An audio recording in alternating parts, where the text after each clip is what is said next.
தெருவில் இருக்கிற பள்ளிக்கரணை ஸ்ரீ சீனிவாச பெருமாள் கோவிலேருந்து பேசுகிறோம். என்னென்னா இந்த மாதிரி இங்கே சீனிவாச கோவிலில் வந்துட்டு நேற்று கார்த்திகை தீபத்துக்கு அன்றைக்கி ஃபங்க்ஷனை முடிச்சுட்டு தீபாரதனை முடிச்சுட்டு ஐயர் வந்துட்டு ஒரு 7:30 க்ளோஸ் பண்ணிட்டு போயிருக்காங்க. மறுபடியும் மார்னிங் 7:30க்கு வந்து ஓப்பன் பண்ணி பார்க்கும்போது இங்கே இருக்கிற உண்டியல் வந்து உடஞ்சிருக்கு. அது என்னென்னா உண்டியலை உடச்சி உள்ளே இருக்கிற பைசாவெல்லாம் எடுத்து இந்த பூட்டை உடைச்சிருக்காங்க. இந்த சைடில் இருக்கிற பூட்டை அந்த சைடில் பூட்டை உடைக்காமல் சைடில் அது கொடுத்துருக்க ஆங்கிளை கட் பண்ணி எடுத்து அப்படி உடைச்சிருக்காங்க. உடைச்சிட்டு இது வந்து செகண்ட் டைம் இதே மாதிரி உண்டியலில் இந்த மாதிரி எடுக்கிறது.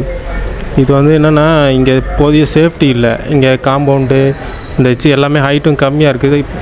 பேசிக்காக என்னென்னா இங்கே இருட்டாக இருக்குது இந்த பகுதி. இப்போ கார்பரேஷனில் சொல்லியிருக்கோம், கவுன்சிலர் மூலிமா வந்துட்டு இந்த பணியெலாம் நடந்துகிட்ருக்கு. ஆனால் எங்களுக்கு வந்து இந்த போதிய பாதுகாப்பு இல்லை.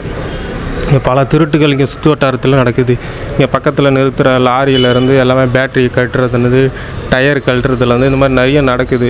இது வந்து இந்த எங்களுடைய கம்ப்ளைண்ட்டை, இந்த கோவில் நிர்வாகத்துடைய கம்ப்ளைண்ட்டை காவல்துறை பள்ளிக்கரணை காவல் ஆய்வாளர் அவர்கள் இதற்கு தக்க நடவடிக்கை எடுத்து எங்களுக்கு உரிய இழப்பீடை பெற்றுத்தருவதோ, இதை உரிய அதை திருடினது யாருன்னு சொல்லி அந்த குற்றவாளியை கண்டுபிடிச்சி தக்க நடவடிக்கை எடுத்து இதுக்கப்புறம் இந்த மாதிரி நடக்காத அளவுக்கு பார்த்து கொடுக்கணுன்னு ஸ்ரீ சீனிவாச பெருமாள் ஆலயம் சார்பாக மிக தாழ்மையுடன் கேட்டுக்கொள்கிறோம்.